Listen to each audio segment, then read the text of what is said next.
우리는 그 요셉의 일생 같이 공부하고 있는데요. 요셉의 일생을 공부하는 목적이 두 가지가 있었습니다. 하나는 그 출애굽이라고 하는 이런 과정을 우리가 준비하는 하나님을 봐야 되니까 출애굽의 근거를 우리가 알기 위해서 반드시 요셉의 일생을 공부해야 됐고, 그러면 요셉의 일생이 우리 주님과 많이 닮아서 요셉을 공부함으로 우리 주님을 더 잘 배울 수 있다고 그렇게 말씀을 드렸습니다. 자, 오늘의 하나님 말씀의 제목은 신비스러운 방법으로 일하시는 하나님, 이렇게 정했습니다.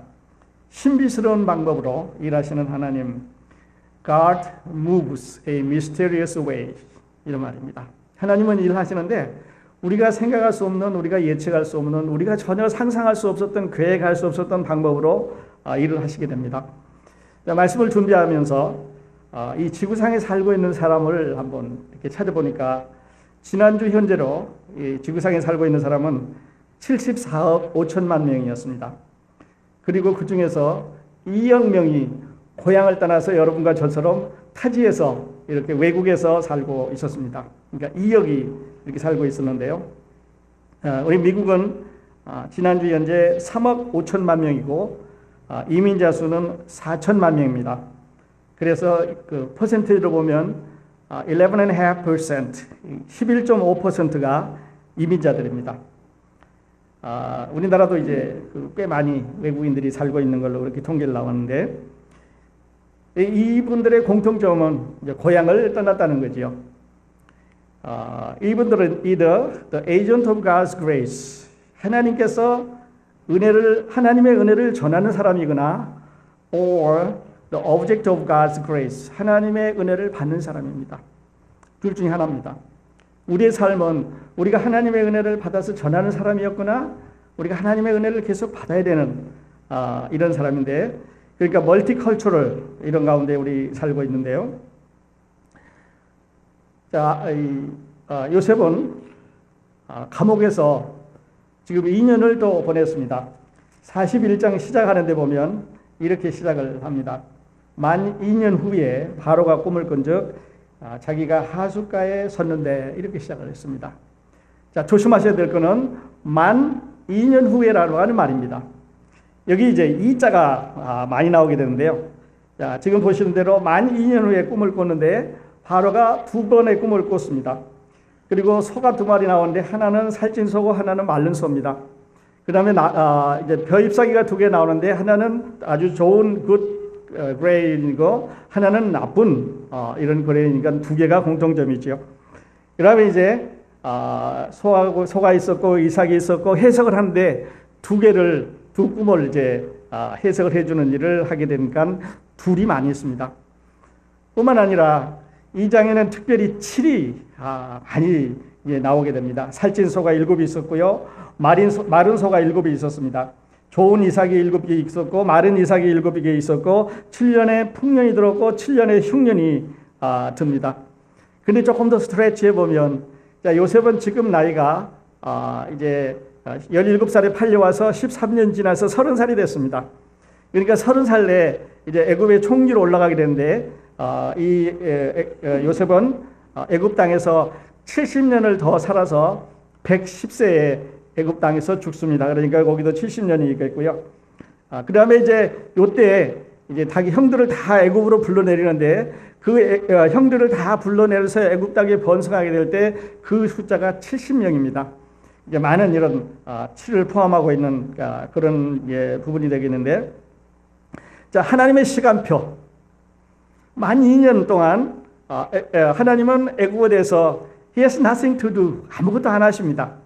자, 이제 감옥 안에 요셉의 생활은 아주 단조롭지요.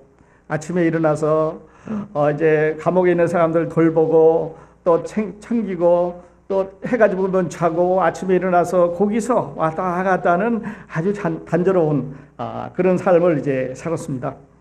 근데 하나님의 시간표는요, 여기다가 만 2년 이렇게 적었는데 창세기 37장도 그렇고 38장도 그렇고 39장도 그렇고 40장도 그렇고 오늘로는 41장이 올 때까지 여러분 보십시오. 어느 한 장에 이렇게 날짜를 정확하게 어느 나라라고 어느 해라고 정해진 적은 한 군데 없습니다. 얼마 후에 이렇게 됐고요. 그때 이렇게 말했지, 만 2년 후에 after 2 full years. 2년도 꽉 찬 2년 후에 이렇게 이제 적고 있으니까 뭔가 심상치 않은 어떤 타임을 어떤 것을 지금 하나님이 우리에게 또 하나님이 요셉에게 말씀하신데 이걸 우리는 하나님의 시간표라고 생각을 해볼 수 있습니다. 하나님의 시간표는요, no late, 한 번도 늦는 적이 없습니다. 또 no hurry, 급하게 하나님 하시지 않습니다. no mistake, no forget,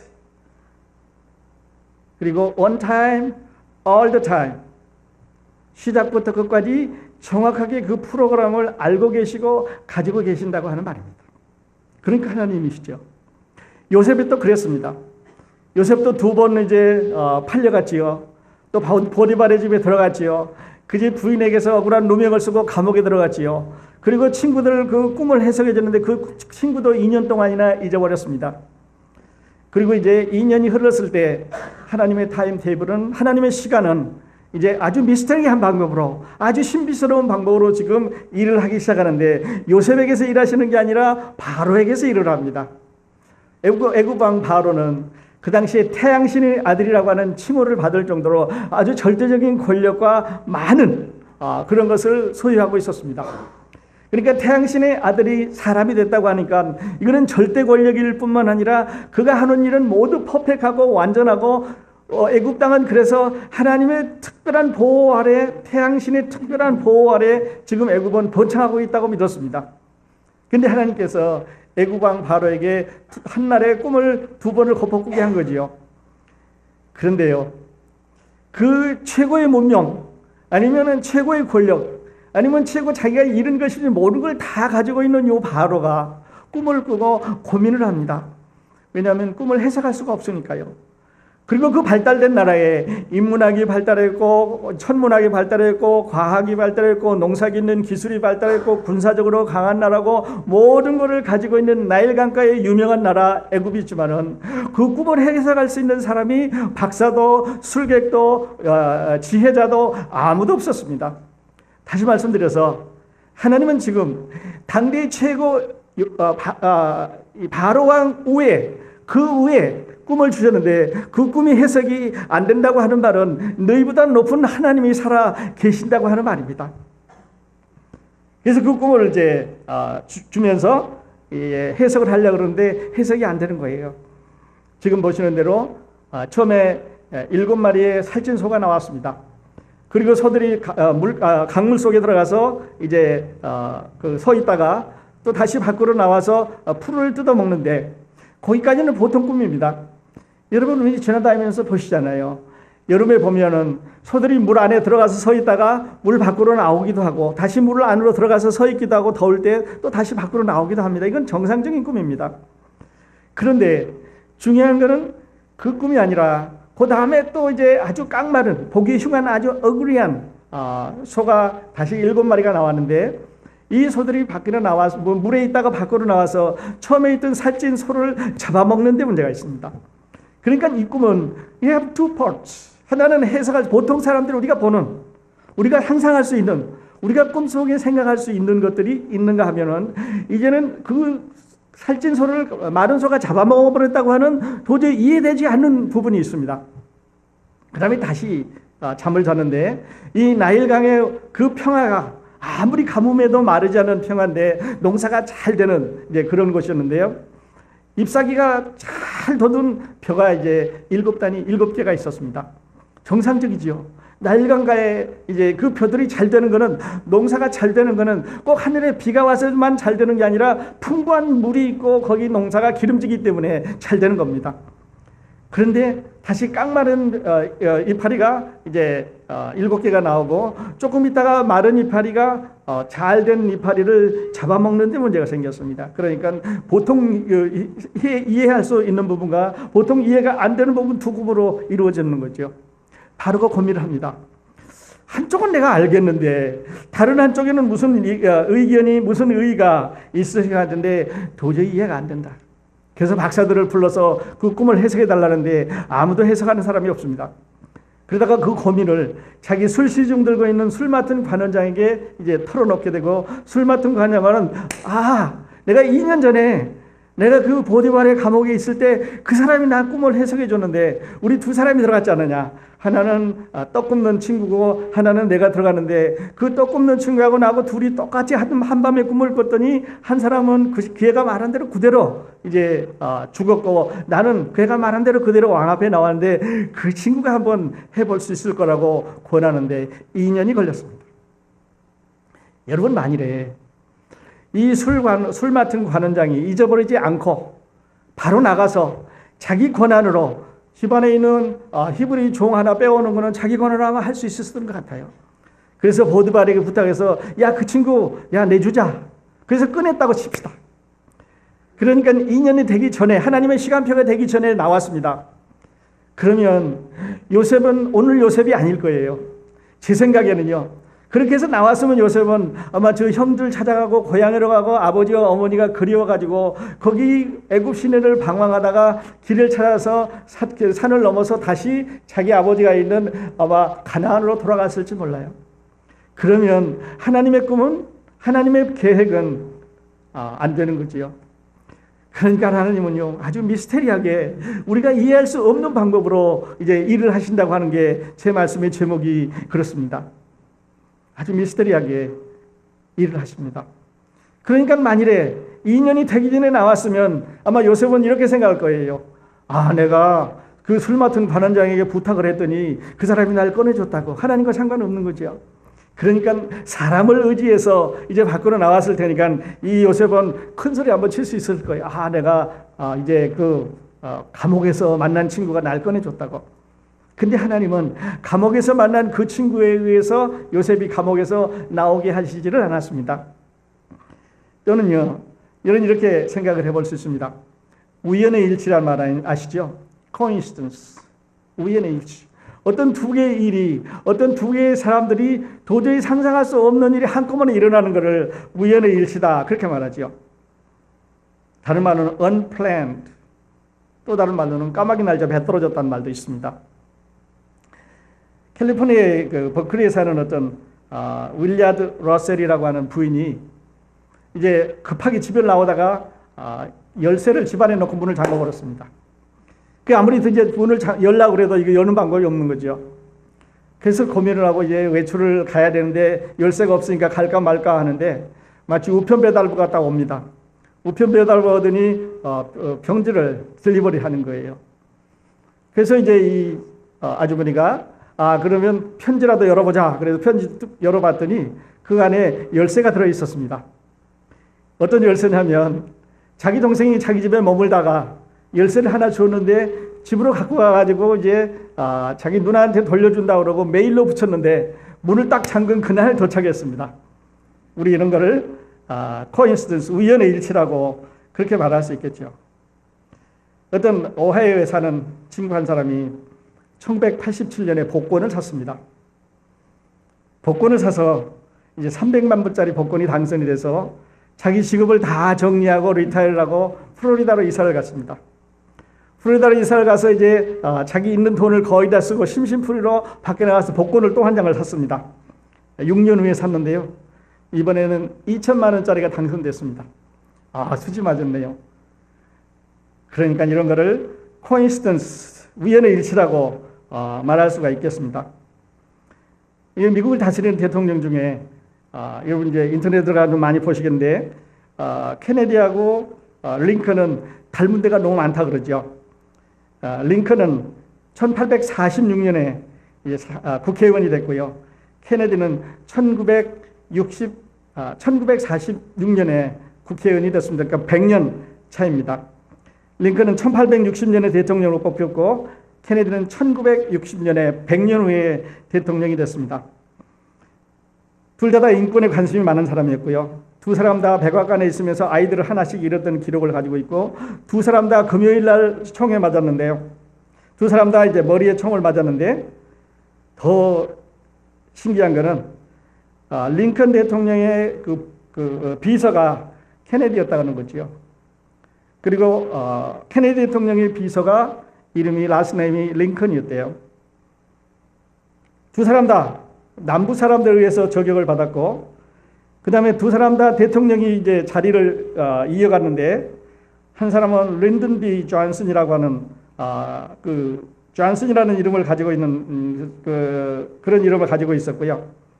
그다음에 링컨을 쏴 죽인 사람은 존 웰크스 무스라고 하는 이런 사람인데 둘 다 존슨이라고 하는 공통된 이름을 가지고 있습니다. 둘 다 재판 들어가기 전에 다른 사람이어서 저격을 받아 죽었고요. 한 사람은 국정기업 가서 위에서 총을 쏴서 밖으로 내려와서 도망가다가 극장으로 도망가다가 거기서 잡혔고, 또 한 사람은 극장에서 살해를 당하고 이제 극장에서 나오면서 다른 사람이 붙잡았는데요. 이런 걸 우리는 코인시던스라고, 우연의 일치라고 그렇게 말하죠. 어떻게 보면 자, 요셉 너도 우연의 일치 아니겠냐? 그거 뭐 계획 안 해도 되지 않겠느냐? 그런데 만일에 이것이 우연의 일치라고 한다면 그 다음에 있어지는 프로그램은 안 맞아야 맞습니다. 그런데 요셉의 이 삶은 우연의 일치라기보다는 너무 계획할 수 없는, 상상할 수 없는 이런 일들이 이제 일어나게 되는데, 그래서 우리는 이 꿈을 이제 미스터리, 하나님께서 일하시는 미스터리한 플래너라고 그렇게 말합니다. 자, 본문 더 들어가기 전에 여러분 우리의 삶을 한번 생각해 보십시다. 여러분 우리가 미국에 온 거 어쩌면 미스터리 같지 않습니까? 여러분 우리가 배우자를 만나서 결혼한 거 어쩌면 미스터리 같지 않으세요? 플랜 했었습니까? 우리가 태어날 때 나는 이렇게 생긴 사람 만나야 되겠다고 하는 계획이 있으신 건 아니잖아요. 미국에 오셨습니다. 어떤 방법으로 오시든지 이 방법은, 여러분이 미국에 오신 방법은 다 다르겠지만은, 그러나 우리 삶 가운데서 일하시는 하나님의 미스터리한 방법으로, 아주 신비스러운 방법으로, 예상할 수 없었던 방법으로 하나님은 이민을 하게 하셨고, 우리의 삶은 미국으로 보면 11.5% 안에 들어가는 사람들이고, 세계적으로 본다면 우리는 2% 안에 들어가는 그런 고향을 떠난 그런 사람들입니다. 그때 하나님께서는 우리의 삶을 요셉의 삶처럼 간섭하고 계신다고 하는데, 여러분 우리가 요셉으로부터 배워야 될 것이 있습니다. 이거는 우연의 일치다. 나는 내 가족이 여기 살기 때문에, 아니면 내가 더 공부하고 싶어서, 아니면 내가 어떤 연유에 의해서 미국 갔지, 이건 하나님과 관계없다, 이렇게 하시면 여러분의 삶을 여러분 자신이 이제 해결하려고 하는 이 바로왕 같은 사람입니다. 바로왕은 자기의 권력으로 해보려고 그랬습니다. 자기가 가지고 있는 능력으로, 자기 파워로 그 당시에 제일 유명하다고 하는 제일 높은 국가를 건설하고 있는, 그 당시에 이 피라미드를 만들 정도의 유명한 이런 그 파워를 갖고 있는 그걸로 해보려고 그랬는데 도저히 안 됐습니다. 여러분의 인생이, 저의 인생이, 우리의 인생이 잘 안 풀리면은요, 우리 한번 우리의 뒤에서 신비스럽게 미스터리하게 우리를 운행해 가시는 하나님의 힘이 아니신가 이 시간에 한번 생각해 봤으면 좋겠습니다. 그리고 그 앞에 우리가 서렌더 했으면 좋겠습니다. 하나님, 이것은 당신의 힘입니다. 하나님이 여기 옮겨주신 것도, 이렇게 살게 해주신 것도, 이와 같은 과정을 걷게 해주신 것도 하나님이 우리에게 해주신 거라고 하는 이런 요셉의 그 메시지를 통해서 우리에게 보여주셨으면 좋겠습니다. 자, 바로가 꿈을 꿨는데요. 지금부터 바로가 꿈을 꾸고 해석을 부탁한 그날 그 시간으로부터 2년까지 가지 말고 24시간을 뒤로 돌려보십시다. 24시간 전에 바로가 그런 꿈을 꿀지, 아니면 그 꿈 가운데 소가 날지, 변이삭이 나타날지, 그 꿈을 서로 잡아먹는 꿈을 꾸게 될지 해석을 못할는지 아무도 몰랐습니다. 만일에 알 수 있었다면 이건 코인시던스입니다. 아무도 몰랐지요. 하나님께서 요셉에게 그 꿈을 주실 때까지 nobody knows, nobody even dream, nobody think, 아무도 몰랐습니다. 그런데 하나님께서는 어느 날, 그러니까 after 2 full years, 2년이 딱 된 다음에요, 요셉이 30살의 총리로 만든 다음에, 이 30살이란 말은요, 예수님 공생애가 30살 아닙니까?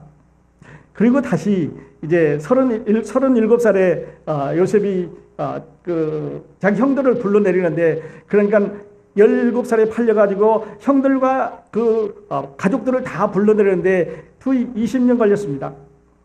그 20년은요, 자기 아버지 야곱이 자기 고향으로 돌아올 때 부인 2사람하고 또 종들 2사람하고 12명의 아들을 데리고 자기 형을 만나러 다시 돌아오는데 20년 걸렸다는 숫자와 같은 숫자입니다.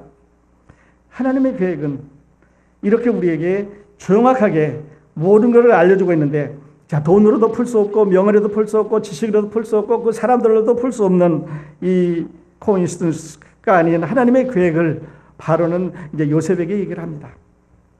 자, 신분상으로 보십시오. 최고의 왕, 누구에게도 파워에 밀리지 않는 모든 것을 갖고 있는 사람이고, 다른 한쪽은 히브리에서 잡아온 종입니다. 지금은 감옥에 들어가 있는 사람이죠. 그러니까 바로 왕의 한마디면, 몸집 하나면 이제는 몇 초 순간의 결정이 이제 그 운명을 바꿀 수 있는 아주 신분이 다른 사람이지요. 근데 요셉이 이제 바로 왕 앞에 불러가서 이렇게 말을 합니다. 지금 보신 대로 25절에 보면 하나님이 그 하실 일을 바로에게 보이심이다. 28절에 보면 내가 바로에게 구하기를 하나님이 그 하실 일을 바로에게 보이신다함이 이것이니다. 그리고 하나님의 이름을 거기서 말을 합니다. 무슨 하나님? 이랬으면 바로 요셉을 처당할 수가 있었는데, 당신이 여기까지 가지만 그러나 그 꿈을 해석해주고 그대로 될 거냐 안 될 거냐 결정하는 것은 하나님이기 때문에 하나님이 당신 위에 있습니다라는 말을 하고 있는데, 바로는 힘을 쓸 수가 없었습니다. 그리고 이제 해몽을 부탁하는데, 자, 지금부터 시작해서 7년 동안 애굽에 아주 큰 풍년이 될 겁니다. 그리고 풍년 후에 다시 7년 동안 극심한 가뭄이 될 건데, 믿어지지 않는 말이죠. 나일 강가에 가뭄이 든다고 하는 것은 예상할 수 없는 일입니다. 왜냐하면 늘 물이 차 있고 늘 물이 넘쳐 있고 늘 들판에 아름다운 곡식이 있기 때문에 풍요를 누리고 있는 나라에 가뭄이 온다고 하는 말은 잘 이해가 안 되는 말일 수도 있습니다.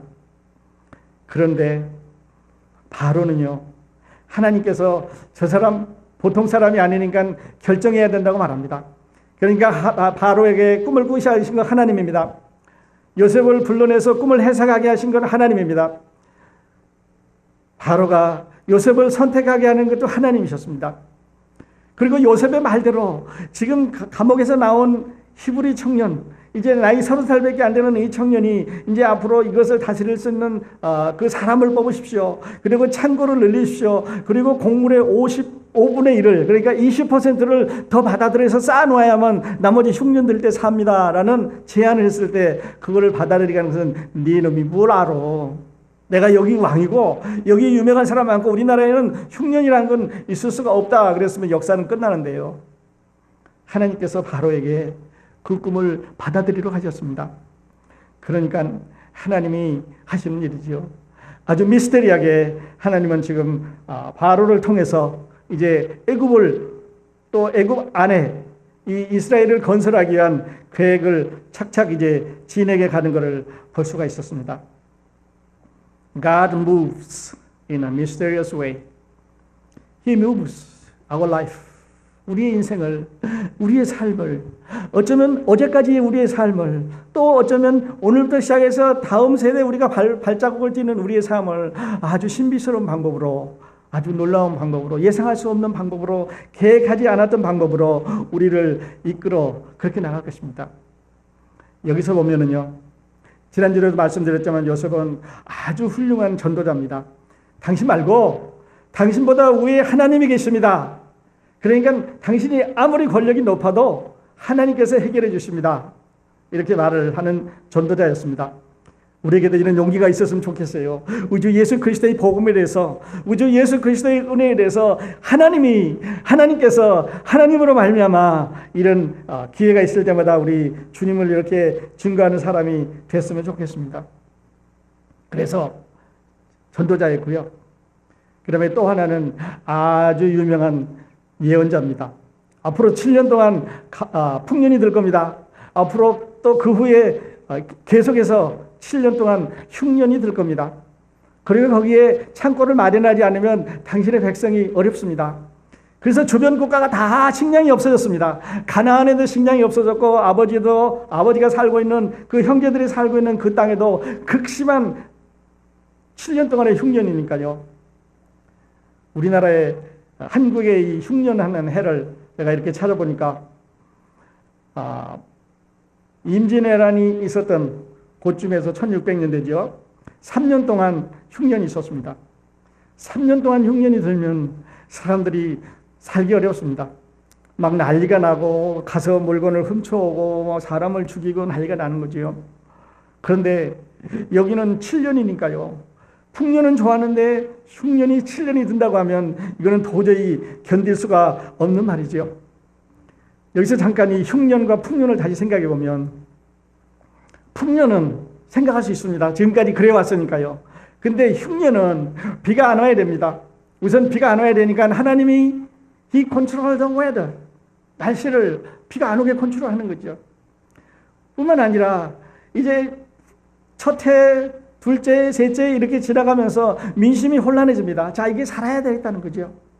그래서 살기가 어려운 이런 시대가 되니까 하나님께서 He control. 하나님께서 우리에게 풍요로운 삶도 주시고, 하나님께서 우리에게 어려운 삶도 주시고, 하나님께서 우리에게 배부르게도 해주시고, 배 고프게도 해주시고, 성공도 하게 해주시고, 출세도 하게 해주셨지만은 또 그렇지 않은 때도 있다고 하는 거죠. 사인을 아셔야 되는데, 기후는 하나님이 컨트롤하는 방법. 그래서 이제 바로는 요셉의 말을 듣고 요셉을 총리로 채용하기로 결정을 했습니다. 그리고 이제 20%씩을 더 채우기로 했으니까 20% 텍스를 더 받아들이기로 했으니까 이것은 요셉의 결정이 아니고 요셉의 계획이 아니고 요셉이 알고 있었던 게 아니고 요셉이 꿈을 꾼 게 아니고 하나님께서 바로를 통해서 요셉을 애굽으로 불러오기 위한 계획이셨습니다. 그래서 다 다른 나라의 주변 국가에 곡식이 없어져서 7년 흉년이 들어서 곡식이 없어졌는데, 그러니까 요셉의 나이가 37살 됐을 때 말씀드렸던 대로 애굽에 팔려온 지 20년 후에 자기 아버지와 형들을 불러들이는데 그 20이라는 숫자가 자기 아버지 숫자하고 닮았다는 거죠. 적당한 때 적당한 게 도저히 우리가 상상할 수 없는 그런 방법으로, 신비스러운 방법으로 이루셨습니다. 자, 다시 감옥으로 가보십시다. 자, 2년 동안 기다려야 됩니다. 지루하지요. 아주 단조롭습니다. 특별히 하는 일이 없이 그냥 일어나서 밥 먹고 돌아보고 또 똑같은 공간에서 자고 먹고 하는데 딱 2년이 걸렸습니다. 조금 빨리 꺼내주시지. 하나님 2년 동안 그 학교에 두셨습니다. 지난주에 말씀드렸죠. 하나님은 우리를 트레이닝 스쿨에 보내시는 거라고. 그래서 요셉이 그 트레이닝 스쿨에 있는 동안, 거기서 트레이닝을 받는 동안 기다림이라고 하는 것을 많이 이제 배우게 되는 거죠. 여러분, 지금 그 시카고에 이제 야구 선수들이 잘해가지고 이제 요즘 시카고가 조금 힘이 있는 것 같은데, 시즌이 끝나면 이 운동 선수들은 집으로 돌아갑니다. 그래서 이제 방학을 하면 그냥 집에서 편하게 쉬는 게 아니고 얼마 동안의 방학 기간이 끝나면 다시 모여서 내년 컴프를 준비하는 걸 여러분 아시죠? 여기는 춥기 때문에 프로라이도 내려가고, 여긴 춥기 때문에 오스트랄리아 더운 지방에도 가고, 이렇게 지방에 더운 데 가서 계속해서 훈련을 하는 것은 다음 시즌에, 다음 이제 내가 야구장에 들어갔을 때 다른 사람보다 더 잘하기 위한, 선수들은 자기 몸을 가꾸게 되고 이제 더 다른 기량을 가꾸게 되고 더 많은 것들을 통해서 내년에 내가 틀림없이 다른 것을 보여준다고 하는 이런 waste of time이 아니라 waiting time입니다. 뿐만 아니라 다음 것을 기대하고 있는 준비하는 기간이라고 이렇게 볼 수가 있겠습니다. 단순히 감옥에 앉아있던 2년은 낭비하는 시간이 아니었습니다. 그리고 지루한 그런 기간이 아니라 하나님께서 그 학교에서 훈련하는 기간이었습니다. 여러분, 혹시 우리 삶에 이런 훈련 기간은 없으셨습니까? 훈련 기간이 있었으면 요셉을 통해서 메시지 받으십시오. 하나님을 통해서 오늘 아침에 이 말씀이 우리들의 것이, 여러분의 것이 되실 수 있기를 바랍니다. 하나님의 훈련이 끝나면 요셉은 총리가 되는 것처럼 우리의 훈련 기간이 끝나면 하나님께서는 우리보다 지금보다 더 나은 것으로 우리를 향상시켜 주실 것인데, 문제는 하나 여기 있습니다. 이것이 키지요. 요셉은 이 사인을 믿음으로 받았습니다. 하나님께서 감옥에 두실 때도, 2년 후에 나오게 할 때도, 그 다음에 바로 꿈을 해석해 줄 때도, 바로가 그를 뽑을 때도, 그리고 애굽 총리가 됐을 때도 이것은 내 계획이 아니라 하나님께서 나를 이렇게 해주신다고 하는 이런 하나님의 것으로, 하나님으로 여호와에게 크레딧을 드렸습니다. 여러분은 누구에게 크레딧을 드립니까? 일이 잘 되면은 이건 내가 잘해서 내가 계획이 잘 돼서 잘 되고, 일이 안 될 때는 하나님 도와주세요, 하나님 나를 좀 지켜줘야 되지 않느냐고 이렇게 컴플레인 하지 않습니까? 하나님의 시간표 한 번 더 말씀드리면요, no late, 늦는 적이 없습니다. no hurry, 서두르시지도 않습니다. no mistake, 실패 안 하십니다. no forget, 우리 잊어버리지 않습니다. always on time, 하나님이 정한 시간표에 갑니다. 그리고 all the time on schedule, 하나님이 정해주신 스케줄이 있다고 하는 것을, 그리고 처음부터 끝까지 하나님은 우리의 모든 것을 알고 있다고 하는데 우리의 믿음이 있습니다. 여러분, 그 여호와, 그 하나님, 오늘 이 미스테리한 방법으로 옮겨주시는 이 하나님, 오늘 아침에 다시 한번 더 신뢰해보지 않으시겠습니까? 하나님을 더 신뢰하는 방법은요, 먼저는 예수 그리스도를 믿으셔야 됩니다. 하나님 아들 예수 그리스도를 믿고 나서 하나님의 자녀가 되셔야 됩니다. 하나님의 자녀가 되셔서 그의 음성을 듣고 그의 가르침을 따르고 그를 따라가야 됩니다. 사단의 식탁에서 아무리 하나님께 기도해도 그것은 사탄의 식탁입니다. 그래서 식탁을 먼저 하나님의 식탁으로 옮기십시오. 방법은 우주 예수 그리스도를 믿는 그런 방법이죠. God moves in a mysterious way. 신비스러운 방법으로 일하시는 하나님은 1730년에, 그러니까 이 시가 쓰여진 것은 1770년대인데 윌리엄 카우퍼라고 하는 영국의 유명한 찬송가 작가가 처음으로 한 말입니다. God moves a mysterious way. 신비스러운 방법으로 일한다. 그러면서 찬송가를 썼는데 주 하나님 크신 능력 참 신기하도다. 바다와 폭풍 가운데 주 운행하시네. 참 신기로운 그 솜씨 다 측량 못하네. 주님 계획한 그 뜻을 다 이루어지도다. 하나님께서 이루어 주십니다. 오늘 아침에 요셉을 통해서 이 메시지를 우리가 받고 이 자리를 나아갔으면 좋겠습니다. 하나님이 해석해 주실 것을 믿었습니다. 하나님보다 더 위에, 그러니까 하나님보다 더 위에 분은 없으시고 요셉보다는 바로보다는 훨씬 더 하나님이 위에 계시다고 하는 것을 서슴없이 두려움 없이 기회가 왔을 때 그 바로의 신하들에게도 말했고, 이제는 최고의 총리 바로에게도 그렇게 말했습니다. 하나님을 잘 섬기시면 이런 축복을 우리가 함께 받게 되는데요, 이렇게 결론하십시다. 여러분, 미국에 오셨고 또 크로스포인트에도 오셨고 여러 가지 삶의 과정을 옮겨 다니셨는데요, 하나님께서 오늘 나에게 여기 오게 한 목적은 무엇일까? 하나님께서 내 삶을 인도하신다고 그랬는데 여기 오시게 한 목적은 무엇일까? 이 메시지를 통해서, 이 요셉을 통해서 무언가 하시는 하나님의 음성을 듣게 하기 위해서 그러신 건 아닐까? So next question, 다음 질문은요, 하나님은 나에게 지금 어떤 일을 하고 계실까? 우리 모두에게, 우리 모든 자녀들에게, 우리 모든 그리스도인들에게, 우리 모두들에게 피값으로 사신, 아들의 피값으로, 고귀한 피값으로 사신 당신의 자녀들에게 하나님은 우리의 삶에, 우리 인생에 무언가를 하고 계시는데 지금 어떤 일을 하고 계실까? 사람들은 다 기억하지 못할 때, 어쩌면 나도 기억하지 못할 때, 나도 게을러서 기억하지 못하고 있을 때 하나님은 그 계획을, 그 기억을 하고 계신다고 하는 사실입니다. 크신 하나님, 위대하신 하나님, 시작부터 끝까지 모든 것을 아시는 하나님, 바로보다 위에 계셨던 하나님, 그러나 요셉이 의지했던 하나님은 다른 이름으로 예수 그리스도입니다. 그 예수 그리스도가 오늘 우리와 함께 계신다고 하는 놀라운 사실에 여러분 감사하실 수 있기를 바랍니다. 그리고 예배를 마치면서 우리의 삶을 주관하시는 하나님께 우리 다 같이 영광을 돌려드렸으면 좋겠습니다. 기도하겠습니다.